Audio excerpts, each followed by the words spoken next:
22 তাৰিখৰ চৰকাৰী চিঠি মৰ্মে আজি আমাক আমন্ত্ৰণ জনাইছিলে। আমি আজি শিক্ষামন্ত্ৰী আৰু আমাৰ মাননীয় শিক্ষা সচিব নাৰায়ণ কোঁৱৰ ছাৰ আৰু উপসঞ্চালিকা বাইদেউ তেখেতসকলৰ সাক্ষাতত আমাৰ এটা মিটিং হ'ল। প্ৰায় 2 ঘণ্টা জোৰা এটা মিটিঙত আলোচনা হ'ল। আমাৰ মূল দাবী যিবিলাক আছিলে তাৰ ভিতৰতো আমাৰ মূল দাবী টিউটৰৰ পৰা শিক্ষক কৰা আমি যিটো দাবী দিছিলোঁ, এই দাবী সন্দৰ্ভত প্ৰায় 1.5 ঘণ্টা সময় আমি বিভিন্ন আলোচনা বা যুক্তিসংগতভাৱে আলোচনা বা গঠনমূলক আলোচনা নিশ্চয় হ'ল। আৰু এই 1 নম্বৰ যিটো দাবী টিউটৰৰ পৰা শিক্ষকৰ মৰ্যাদা প্ৰদান কৰা, এই বিষয়টো তেখেতে যদিও পোনপটীয়া সিদ্ধান্ত দিব নোৱাৰিলে, তথাপিও এই বিষয়টো মুখ্যমন্ত্ৰীৰ দৃষ্টিগোচৰ তথা আমাৰ কেন্দ্ৰীয় যিহেতু আইনী অলপ বাধা আছে, সেইকাৰণে মুখ্যমন্ত্ৰী আৰু কেন্দ্ৰীয় শিক্ষামন্ত্ৰী ধৰ্মেন্দ্ৰ প্ৰধান ছাৰৰ দৃষ্টিগোচৰ কৰা বিষয়টো অতি সোনকালে নিষ্পত্তি কৰাৰ এটা আশ্বাস তেখেতে দিছে।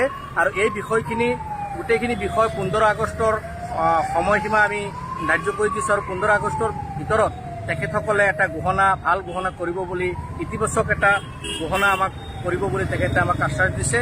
তাৰ সমান্তৰালভাৱে আমাৰ দৰমহা বৃদ্ধিৰ ক্ষেত্ৰত আৰু যিসকল টিউটৰ শিক্ষক আমাৰ পৰা ৰিটায়াৰ্ড হৈছে তেখেতসকলকো এটা ফাইনেন্সিয়েল এছিষ্টেন্ট 5 লাখ টকাৰ দিয়াৰ চিন্তা তেখেতসকলে কৰি আছে।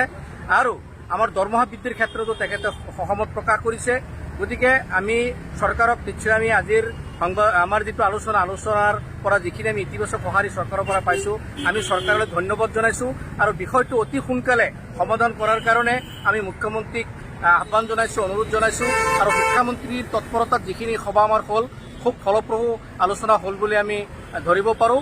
মূলতে আমাৰ টিউটৰৰ পৰা শিক্ষকৰ যি মৰ্যাদা, সেই মৰ্যাদাটো আমি সেই মৰ্যাদা বিচৰাৰ দাবীটোত আমি অটল হৈ আছোঁ। আৰু এই বিষয়ে 15 আগষ্টৰ ভিতৰত এটা ইতিবাচক সঁহাৰি পাম বুলি আমি আশাবাদী হৈ আছোঁ। আজি আমি